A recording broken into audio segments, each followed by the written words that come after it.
Okay. Hey, get down. This is a recording, video and audio for the Dixon Public Library as part of the Dixon Public Library Oral History Project. Today, I'm speaking with Margaret Rohwer. Is that how you pronounce that? In Woodland, we pronounce it Rohwer. Rohwer. And Dixon, we pronounce it Royer. Because my husband taught school, and the students couldn't pronounce his name. He'd write R-O-H-W-E-R on the board, and they didn't know how to pronounce it, so they called it Rohwer, and so he just left it. Now, what do you prefer? You prefer It Rohwer? doesn't matter. For 40 years, I knew it as Royer, and for the next 40, I pronounce it Rohwer. Okay, we'll go with that next word, Rohwer. And my name is Paul Ferrell, and we're here in Mrs. Rohwer's home in Woodland. And today is June 15th, 1998. Well, before we talk about Dixon, let's talk about some family history. How about going back to the great-grandparents? What do you know about them? Well, on my father's side, his grandfather was, let me get this straight, Whipple Carpenter, who was born in Massachusetts, but migrated west and ended up in Savannah, Missouri, where my father's father, Milton Carpenter, the first Milton Carpenter, was born. And he came out here around 1850 to 52. I'm not sure of that date. Mm-hmm. And then my father's grandfather on his mother's side was John Culberson McCracken, who was born in North Carolina in 1814. And he ended up in Missouri and married in Missouri to Rebecca Brown, and they joined the Donner Party and left Missouri with the Donner Party. And when they got to the Hastings cutoff, the Donner Party took the cutoff, and my great-grandfather went with a group that went north up toward Oregon and came down the Sacramento River or the Feather River, I don't know which one it was, and ended up at Sutter's Hawk Farm, and then came on to Sutter's Fort. That's all on my father's side. On my mother's side, let's see, my great-grandfather was, oh goodness, my great-grandfather on the Putnam side was Sebastian Gonzalez Putnam, who was born in New York State. I think he was born in Cuyahoga County, New York. And he married Felinda Elwell, who was also a native of Cato. And their son was Isaac Lewis Putnam, who was my grandfather, who was my mother's father. And he came out to California when he was about 16, I think. It seems to me that on both sides of the family, the men who came out to California were around 16, and their mothers had died, and their fathers remarried, and that's why I'm assuming that's why they came to California. Anyway, Isaac Lewis Putnam was my grandfather. And then on my mother's side, my great-grandfather was William Andrew Culver, who came out to California in 1862 and homesteaded south of Dixon on a ranch. And his daughter was Helen Culver, who married Isaac Lewis Putnam. And that's on my mother's side. So now that's all your greats. That's the greats. And then I've mentioned my grandparents, like Milton Carpenter the first, and he married Rhoda Caroline McCracken. She was better known in Dixon as Carrie Carpenter. Mm-hmm. And they lived, when they were first married, they lived in Sylvieville, which is you know, west of Dixon. Before Dixon was formed, there was this little community of Sylvieville. I think it was about 5 miles west of Dixon. In fact, I think it was on the Pony Express That's route. right. I think it was. And then when the railroads came through, Dixon was started, and they moved the house they were living in to Dixon. And Peter Tim was a construction carpenter, whatnot. He and his men moved the house from Sylvieville to Dixon. And when and that was a house that I lived in all my life until I married and moved away. But there wasn't much of the original house left except the dining room, because it had been built onto and, you know, changed all around and everything. Let's see. And what did they do as a livelihood? Oh, he was a blacksmith and a carriage maker. He made, you know, wooden carriages. And one of the things he made were redwood boxes for people who died. He made coffins of redwood. Because that was before the days of embalming people. They just put them in a redwood box and buried them.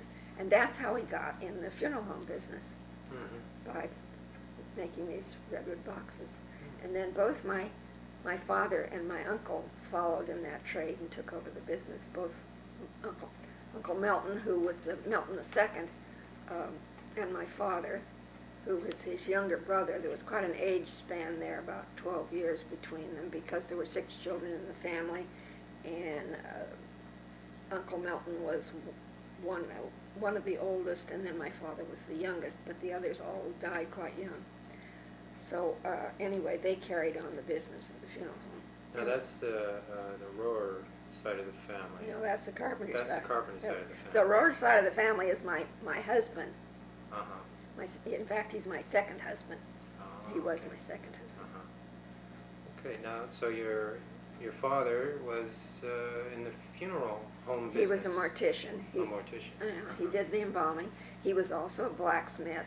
They had a hardware store, you know, where they sold nuts and bolts and all that kind of stuff, farm machinery, and built farm machinery, and he did a lot of the building of farm machinery.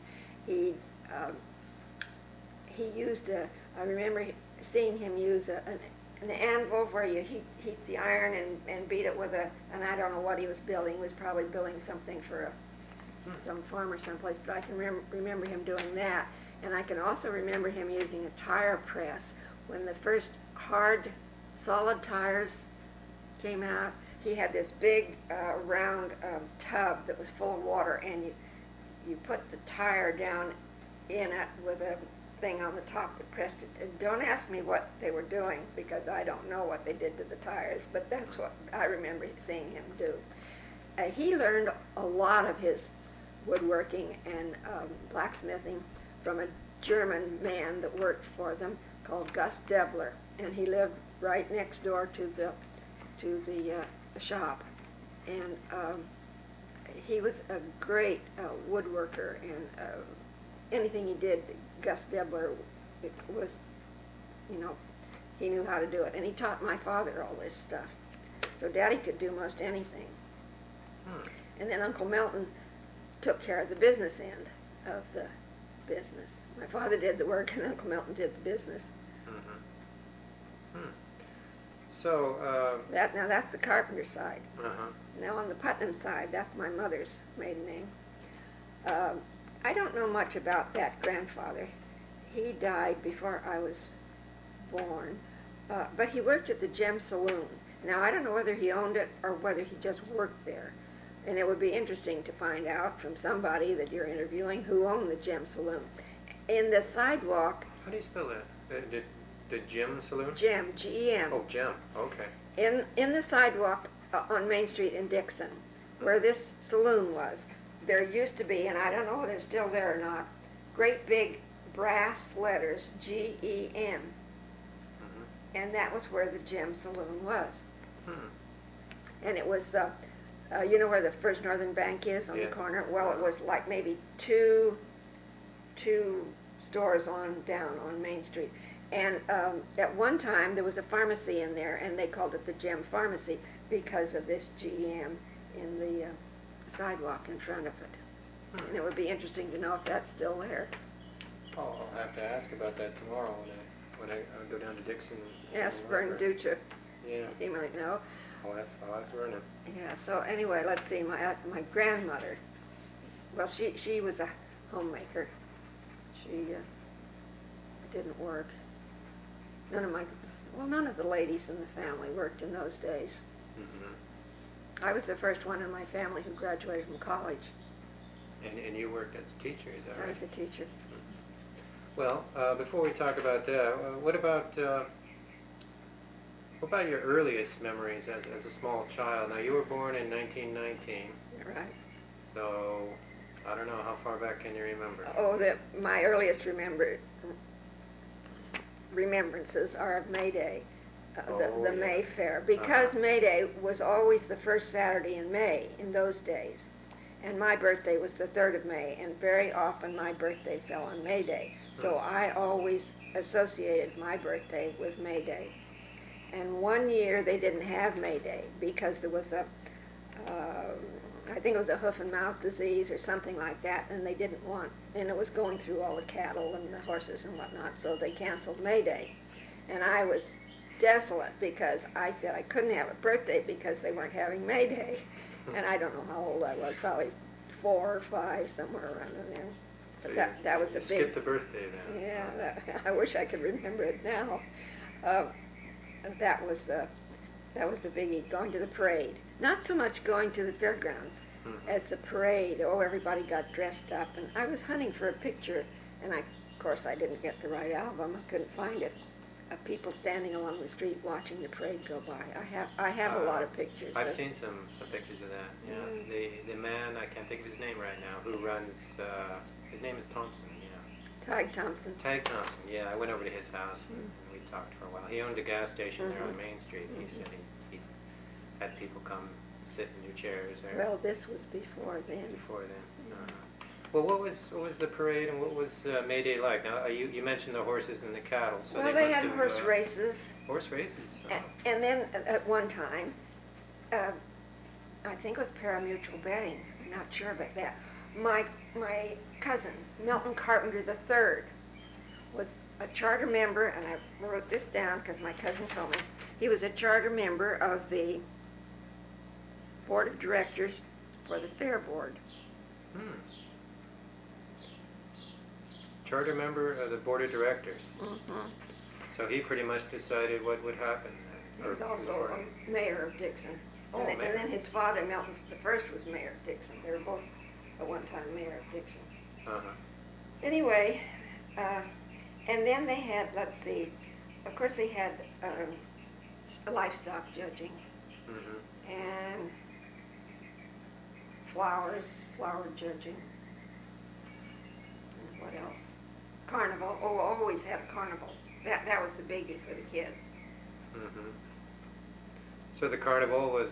The main thing as far as the kids were concerned. That's all I can remember at this point. Let's see. So, you said they had flowers. Was that a kind of a...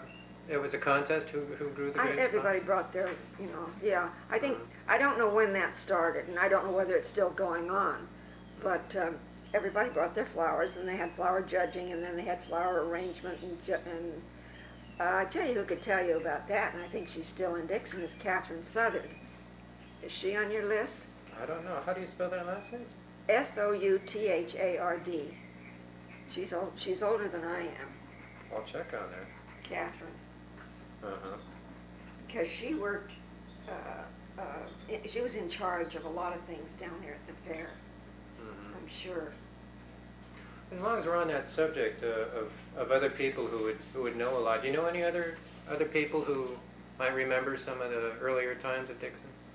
Besides Catherine Southard? You mentioned somebody earlier, didn't you? Otto Rohwer. Otto. My husband's uncle. He lives in Sacramento. He's a retired attorney, and he's up in his 90s. But if you want to know anything about early days Dixon, you talk to him. He might be on the list. I'll check on that. Anybody else you can think of that might be good? Well, let's see. I wrote down some names of people. Kilkennys. The Kilkennys have been there forever. Uh-huh. Do you have them on your list? I don't have the list with me today. What was that last name again? Kilkenny. Kilkenny. Kilkenny. Okay.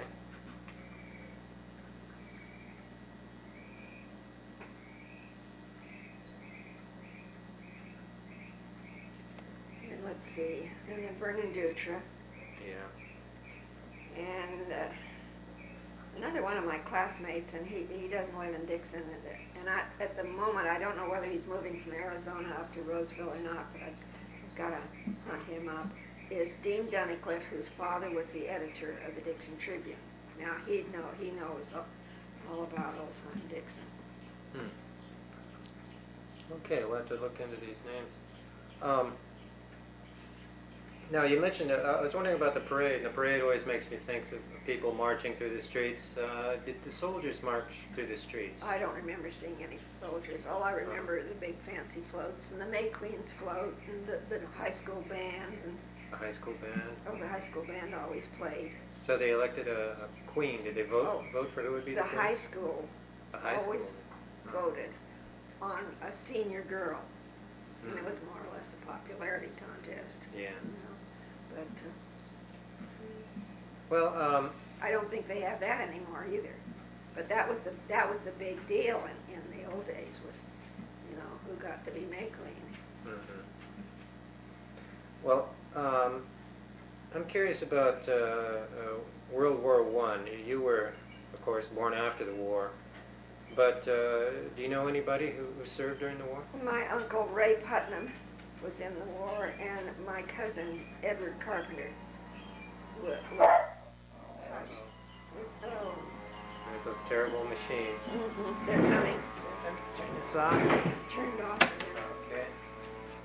Okay. The interruption is gone. The gardeners came in and cut the grass. Now They mowed, blowed, and went. the mow and blow people. Mow, blow, and go. Now they've gone. We talked about a few things. What we should have talked about a little bit is your parents. Now, what can you tell me about your father and mother? Well, they were both born in Dixon, and they were both in high school about the same time. My father graduated in what he called '08. They probably don't use that expression now. They probably say '08. They probably will in a few years. I'm wondering if they're going to say They can say 08. 2008 or they can say '08. So he graduated Woodland High School. Dixon. I mean Dixon. What am I saying? Right. Dixon. Yes, and he coached the girls' basketball team. He was an athlete. He played baseball and he played football on all the local teams. And he ran track. He had a solid gold medal for winning the 440-yard dash in the Salina County Athletic League. Oh. And I still have that. So his occupation now was he was a mortician. Mortician and blacksmith and His hobbies was kind of an athlete.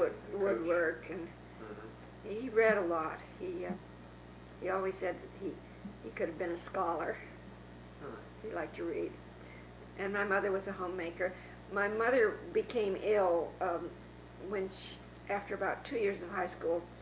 She got bronchitis and had to go up in Nevada City and live with her aunt to get over the bronchitis, and she never finished high school. So they met sometime in Dixon and married? Married. They were married in 1912. My sister was born in 1913, and I was born in 1919. My sister died in 1929, a week before her 16th birthday. She got pneumonia in the days before penicillin and sulfa antibiotics. Oh, your mother overcame her... My mother mourned her the rest of her life. Oh.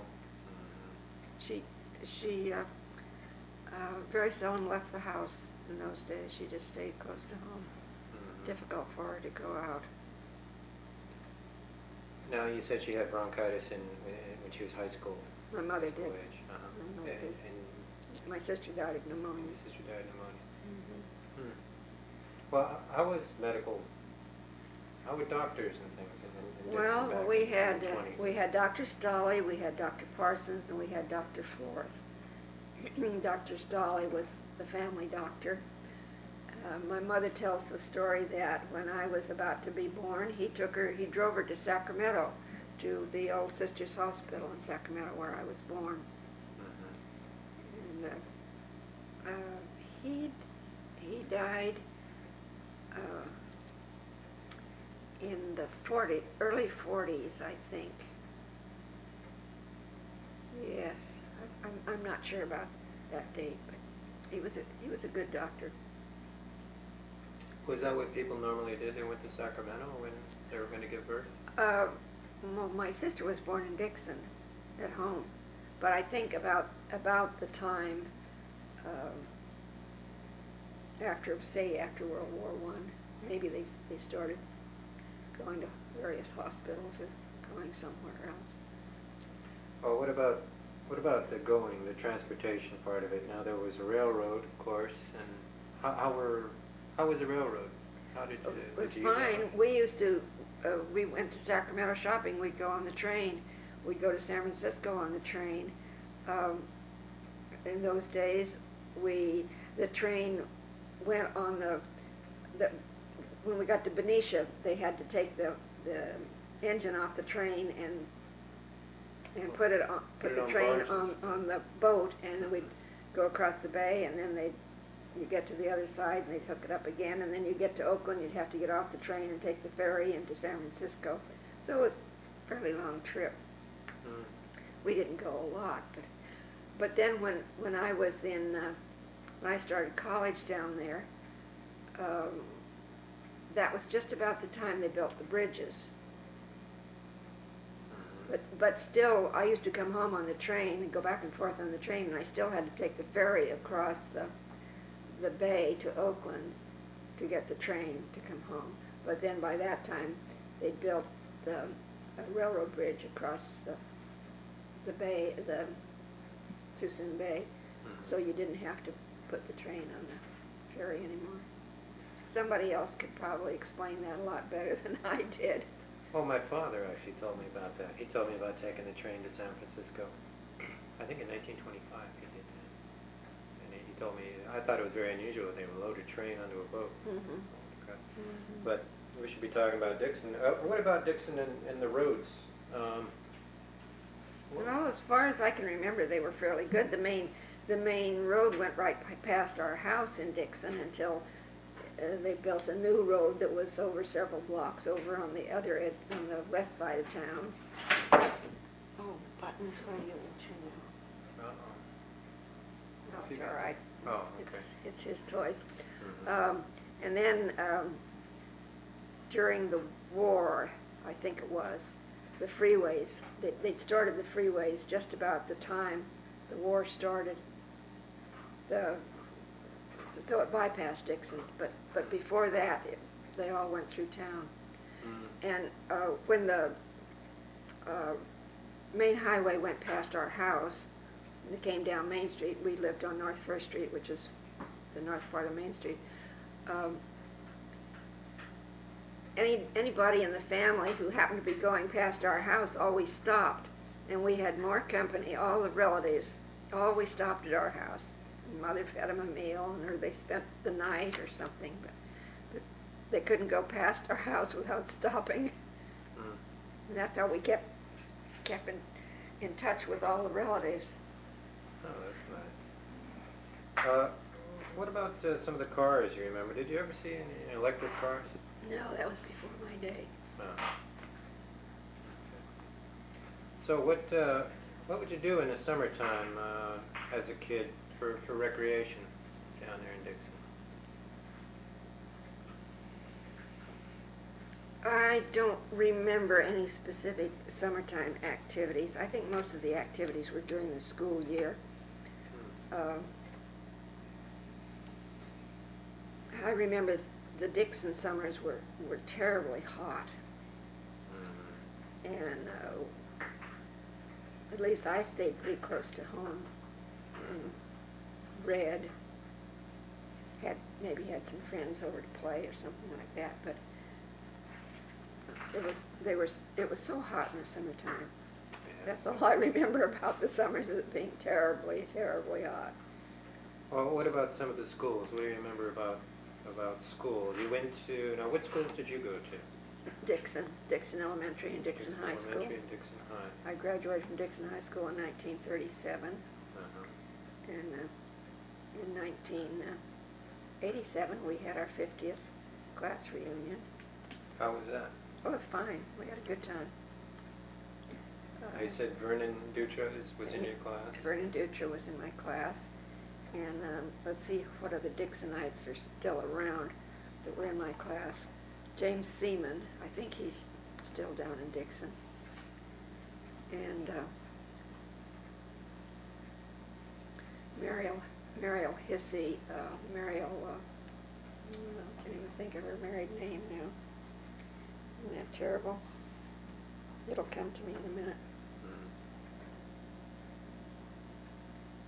And I think that's all that were, well, Gordon Marvin, I think he lives in West Sacramento.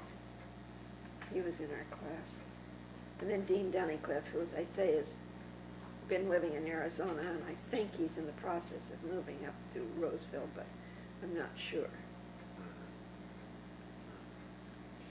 But if you could ever get a hold of him, he could tell you all about everything. I'll have to check on that. Oh, Bud Rossi. Now there's an old-time name for it. He wasn't in my class. He was in my husband's class. My husband graduated in 36.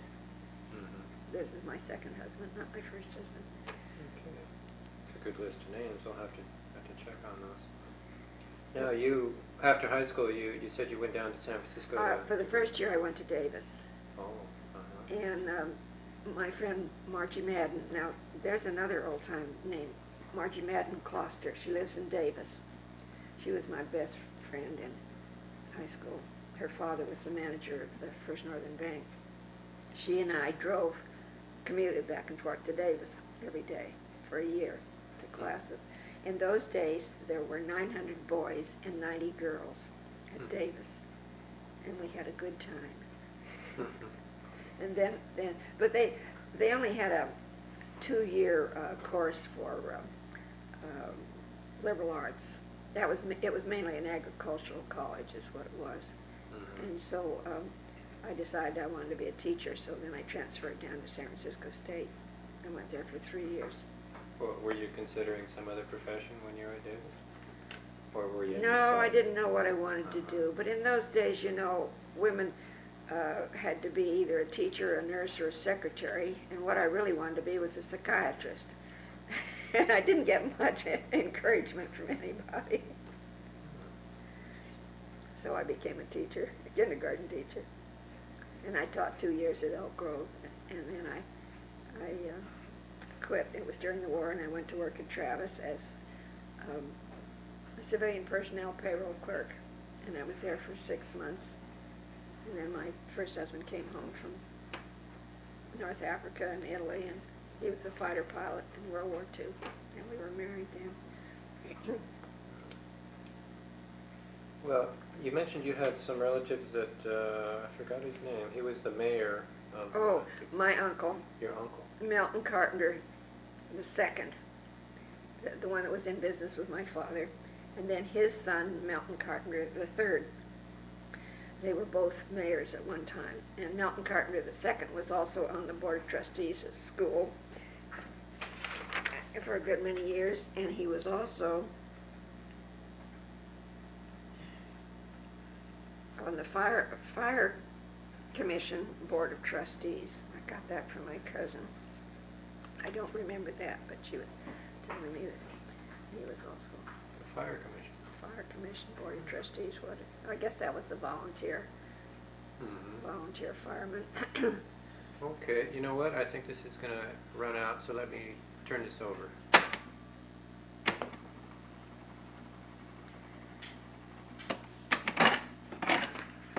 Okay. Oh, there are now 6. There's the 6th Milton Carpenter.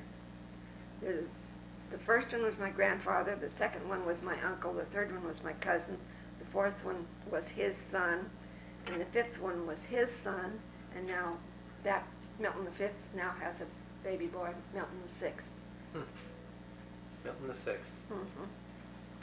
Well, you mentioned that your father had a business. What about some of the other businesses in Dixon?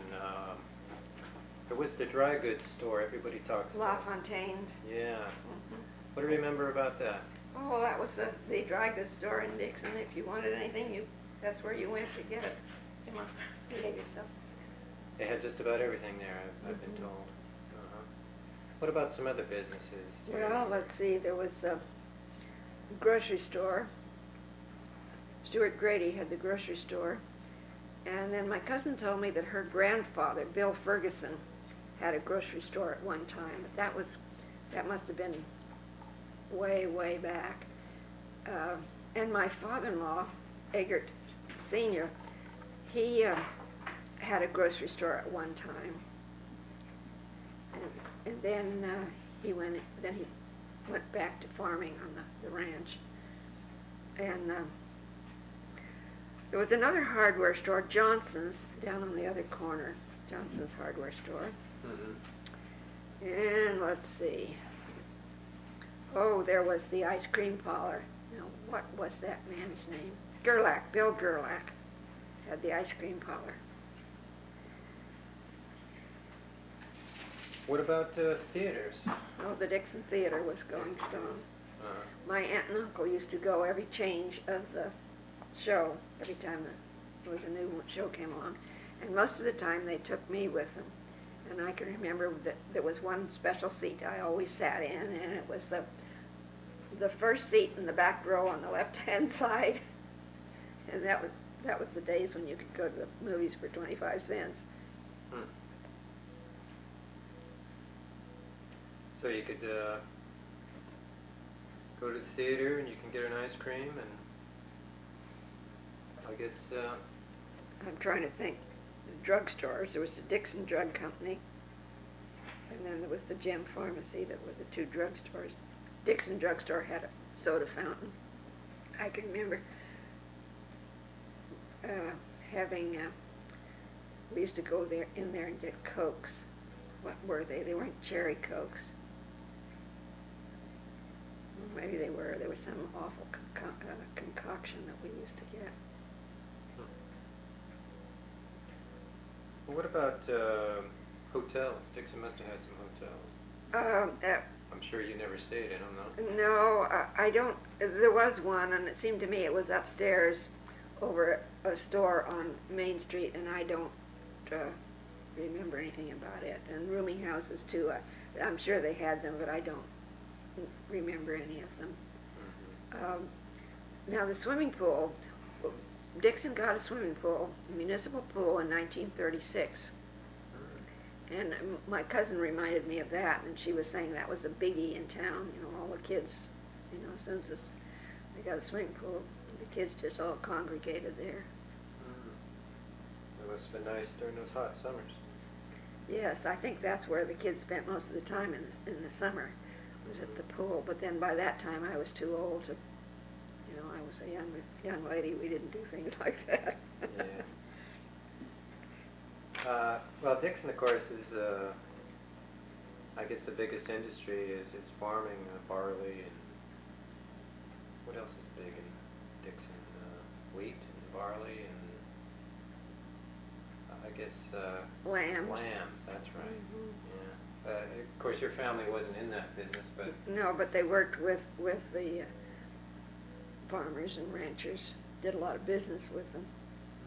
I can remember my father building big trucks, and I don't know what they used the trucks for, but I can remember him working on this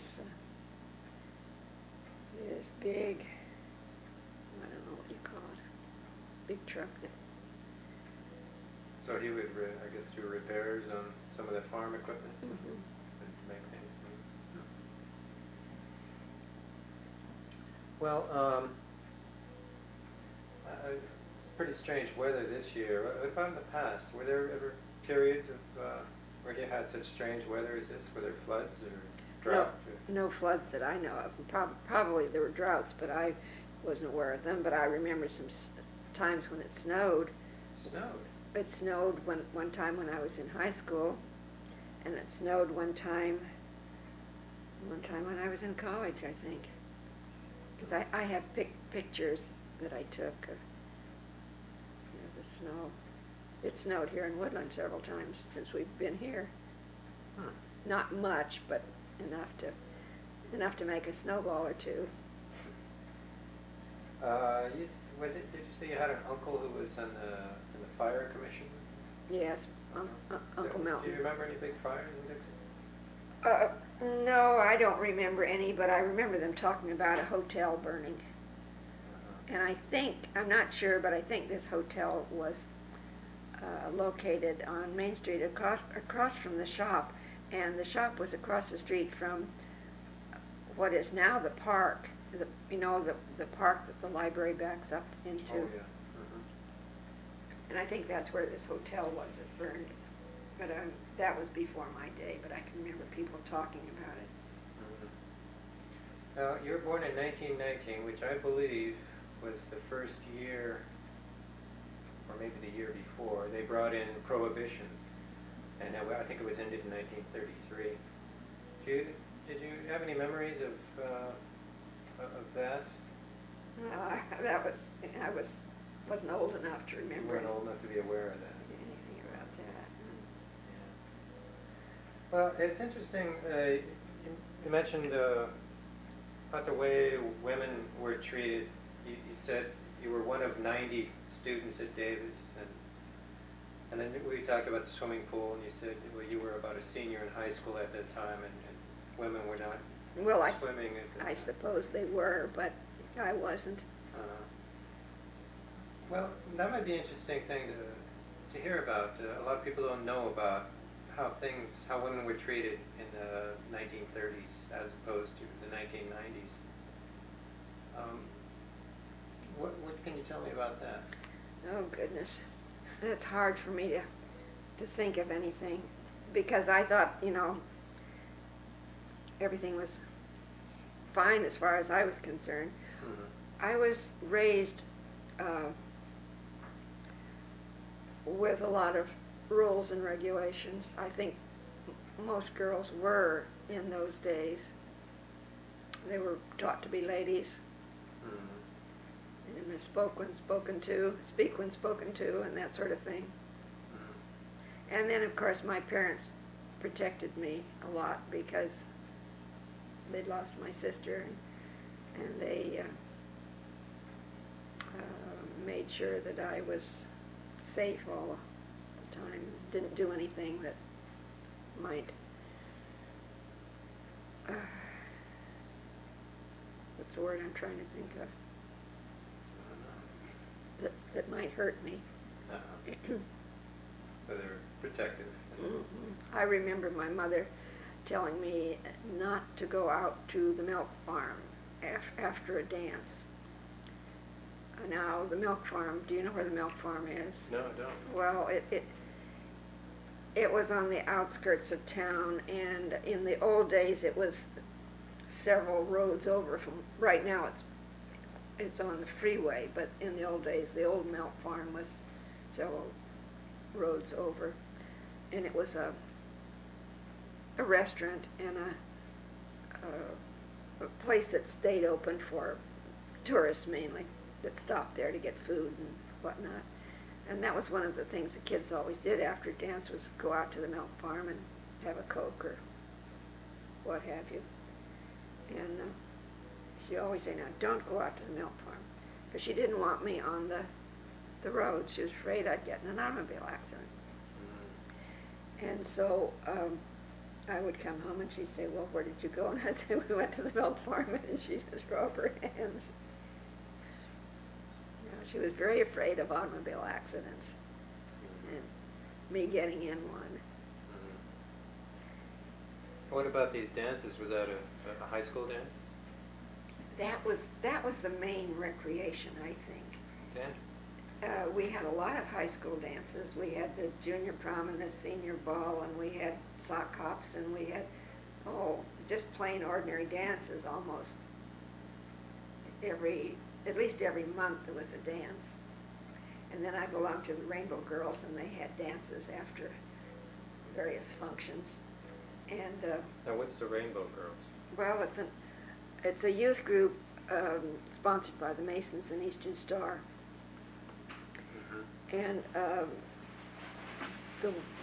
the assembly that I belonged to was in Vacville, because at that time Dixon didn't have one. And we used to go to the meetings. It was a lodge, that, like Eastern Star, Masons. We had a ritual and conducted business and whatnot. And then we always had festivities afterwards, refreshments, and we gave dances and just things to entertain. Now, this was connected with the Masons and Masons. Eastern Your Star. father was a... My uncle was a Mason. Your uncle. And you didn't have to have a Masonic connection to belong to the Rainbow Girls. Anybody could join. With Job's Daughters, you had to have a Masonic connection. Job's Daughters? Mm-hmm. That was another group. That was another group. They didn't have them in Dixon or Vacville. They have them here in Woodland now. Mm-hmm. But I enjoyed Rainbow Girls and learned a lot from it. Learned how to stand up in front of people and speak and that sort of thing. I was a past worthy advisor, that's the head of it, and then I was a past grand officer, which is a state office. We used to we have conventions every year, and I was appointed a grand officer. And we had dances. We wore formals all the time to the meetings, and it was one way for the girls to, act like ladies, learn how to be ladies. Anyway, one of the big social events of the year in Dixon was the Christmas dance that the firemen gave.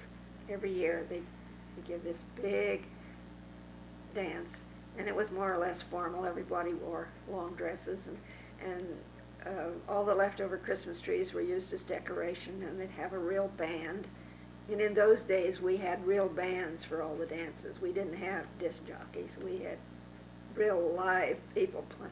And some of the boys from high school played in bands. There's one band here in Woodland, Bill Baird's band, that played for a lot of the dances. And two of the boys, this Dean Dunnicliff that I told you about, played in it. And another one was Gordon Watson. He's no longer living. But we thought they were wonderful bands.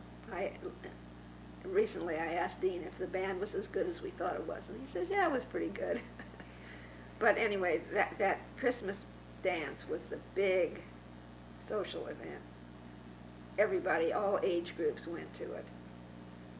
Hey, you said the women wore formals, I guess the men were wearing ties. Just suits and, yes, suits and ties, never jeans. Never jeans. In fact, all the dances were suit and tie dances. You didn't wear jeans. These bands, they were the large bands with 20 members or a dozen? Oh, let's see. There were maybe three rows of musicians. We had a piano and several trumpets and a couple of saxophones and a bass and drums and clarinet and what have I left out? Yeah, Sounds like they were pretty good sized band. Now the dancing, was that what they call swing dancing? Oh, that came in somewhere around there. No, it was foxtrots, that kind of mainly foxtrot. When I was in high school, the big dance was the Big Apple. That was a dance called That was a dance called the Big Apple. And we'd all get around in a circle, and somebody would get in the center and do, dance around it. Truckin', where we did this kind of a shuffle step and shake our finger, that was another one. And Truckin' was the name of the Truckin'. dance? We'd all get in a line, and we'd all shuffle along. I can't do it now. We kind of shuffle on our heels and shake our finger. And then another one was, oh, what did they call that one? The Balboa hop. That was where we hopped from side to side and kicked our foot out. And, well, those were fancy dances in those days. So dancing was a big recreation, year-round thing. And the kids nowadays don't know what they have missed. I think we had the best time to be young and have a good time. It was all innocent fun. Nobody got into any trouble that I know of. And the kids nowadays don't have that. They don't have the freedom to have fun. They don't know what it is to go to dances all the time and mingle with the others and just have a good time. Just have fun being with other people. Yeah, that's a shame that we don't have anything like that today. Nothing equivalent.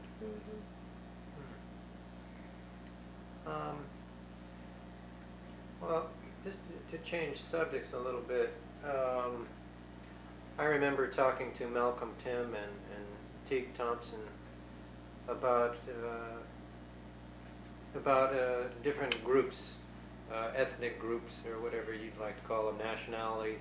And one big group was the Germans down in Dixon. You mentioned Gus Debler. Debler? Debler, Gus yeah. Debler. Well, he was kind of a loner. I wouldn't say he was with a group. Yeah, but I'm wondering But the Royers, now the Royers were of that. The Royers and the Schroeders and the Egerts and well, I can't think of the rest of them, but they were all intermarried. The Germans, well, I think it was Malcolm Tim was telling me he's older and he actually remembered the war when he was a child. That Germans, people with German names actually changed their last name. And That may be why the Royers became the Royers. I don't know. But I remember, the bakery. I forgot to tell you about the bakery. Seifert's had the bakery. And I remember my mother saying that somebody asked Mrs. Seifert if she was from Germany, and she said no, she was from Switzerland. And this Gus Debler used to say, oh, I don't want to go back to my old homeland. You know, he talked about his homeland, and the Black Forest was so beautiful, and he couldn't wait to go back and visit Germany. And so after the war, and I guess it was after World War II, I'm not sure about this. It might have been after World War I. No, I remember him, so it must have been after World War II that he went back. He was old and he'd retired, and he went back to his old home, and he came back very disappointed because it wasn't the same. Well, it was a long time. Big change.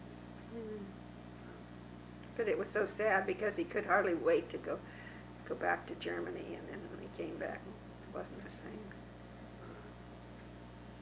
What about other, I don't know, nationalities or groups? What else was in Dixon? Portuguese. Portuguese. Yeah. I remember the Portuguese always had this, in the summertime, they had this big celebration called the Holy Ghost celebration, and they had a big parade, and we always went to that. So there was more than one parade. You'll have to ask Vernon Dutra about that one, because I'm not sure exactly what it was. It was a religious festival of some sort, and I don't hear about the churches having that now like they used to. But I remember we all got dressed up and went to that parade. What about churches?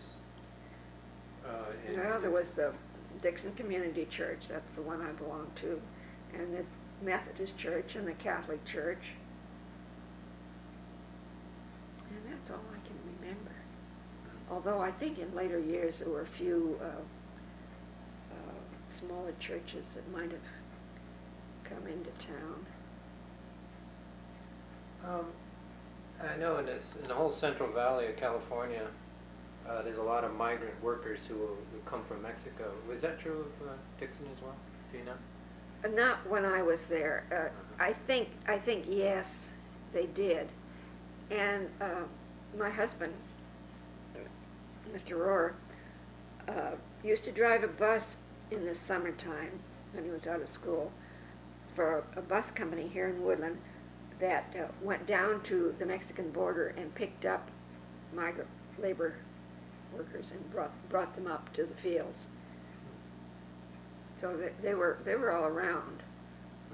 I don't think they do that anymore. Any of them settle down in Dixon, or did they always go back to Mexico? I don't know. There's a large Mexican population. Yeah, now. There now. In the past, was there much of a population?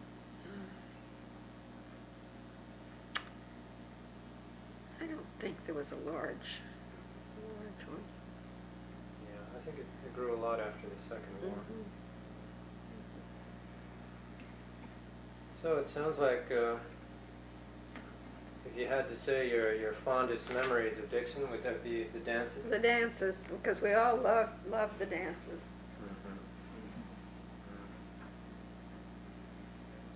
Now you raised a family in Dixon. No, I had one daughter. You raised by my first husband. Daughter. She grew up in Dixon. Yes, until we moved here when she was a sophomore in high school, and then she finished the last 3 years here in Woodland. Now she's back here in Woodland teaching school. So she's a teacher as well? Yeah, she teaches computers at the junior high school. She was a business teacher and taught typing, and then they kind of phased out typing when computers came in, and now she's a computer teacher. That's good. Well, you mentioned a lot of names. Who were like the, I don't know, you call them the leading or the most prominent families of Oh, goodness, that's hard. Why, the Carpenters and the Royers, of course. the Tims? Yes, the Tims. Yeah. And the Maddens. The Mackenzies. He raised sheep, and they had 5 daughters who all went through high school around my age, but I think they're all gone now. Who else? And the Kilkennys, there's a big group of Kilkennys. The Currys. I think there's still some Currys left in Dixon. Robert Curry, I think, is still there.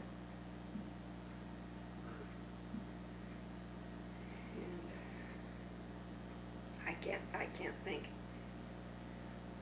If you look in those yearbooks, you could find some good names. Yeah. I think it was Dave Thompson told me there was what could be described as a mansion in Dixon. Ever a mansion in Dixon? There were no really rich families. No. There were some large homes, but I wouldn't call any of them mansions. Which one was he referring to? Well, he mentioned one that was 3 stories tall. A house 3 stories tall. Where? I don't know. That was on my list of questions.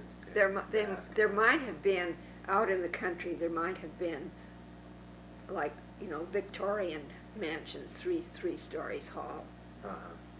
Tall, 3 stories tall. Were there many Victorian style houses in Dixon? I don't remember seeing very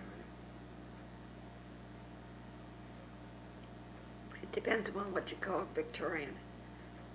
Our house was a product of the Victorian era, I guess you might say, but there are all kinds of houses around Woodland that remind me of that one. It's, just kind of the roof was like this, and then it had another one over here, and this was a porch with pillars, and this was a bay window.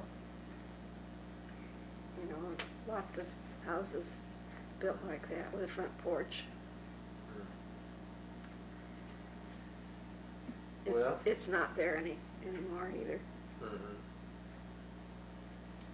Well, I think I've gone down my list of topics to talk about, but is there anything else that's important that we should mention now? Well, I was trying to think of things that I remembered that they don't have anymore, and one of them was the Iceman who used to come around all the time Uh-huh. before the days of refrigerators. And we used to always want a chip of ice, and he'd chip off a piece of ice, and we'd suck on it. That was the big deal, was the Iceman was coming, and we'd get, of course, we couldn't get a chip of ice out of the ice in the refrigerator, or the ice box.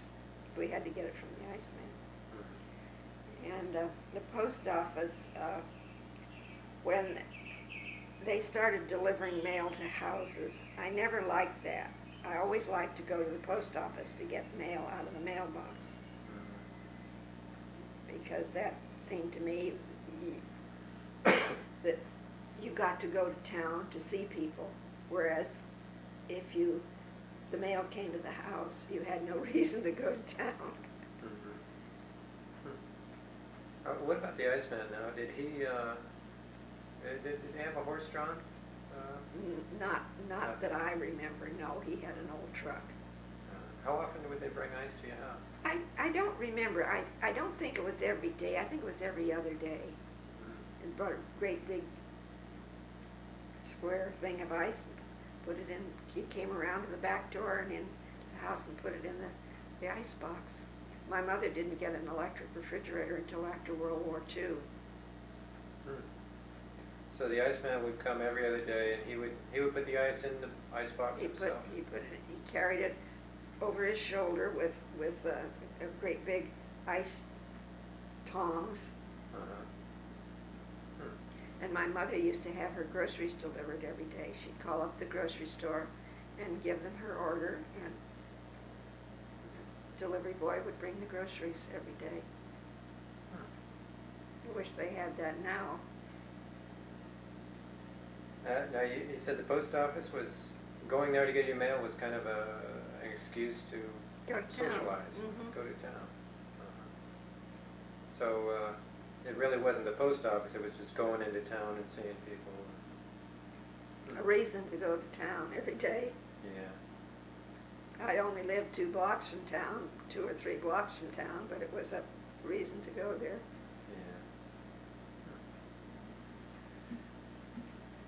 So a lot of the social things have changed, the dances and the going to a post office. I guess they've been replaced with other things. Can't think of them right now. Well, is there anything else we ought to mention about Old Dixon? Other than the fact that it's grown so. When I was growing up, there were 1,000 people there. And until the war, there were still 1,000 people, and you knew everybody, and everybody knew you.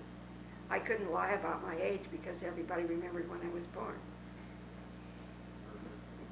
And now there's 16,000, I think. What? Isn't it? 16,000? Is that right? Oh. What's the population? Or is it 60? Am I all mixed up? Oh no, I would say 10 to 12 maybe, 10 to 12,000. but I may be wrong. Because Woodland has grown, so Woodland's almost up to 50,000 now. I'll have to look at the little sign next time I drive into Dixon. I think I remember seeing 16 now. I think it's 16,000. Goodness. It's become a bedroom community. Yeah, it has. Yeah, Malcolm Tim was telling me about the land he used to own is now it's a housing tract. He grew almonds there. Yeah, lots of changes, but I guess we're preserving some of them here on videotape and the transcripts. And, so, I guess I wanted to thank you for participating in this. You're welcome. I'm On behalf of the glad Dixon to Public do it. Library. Glad to do it. Okay. Well,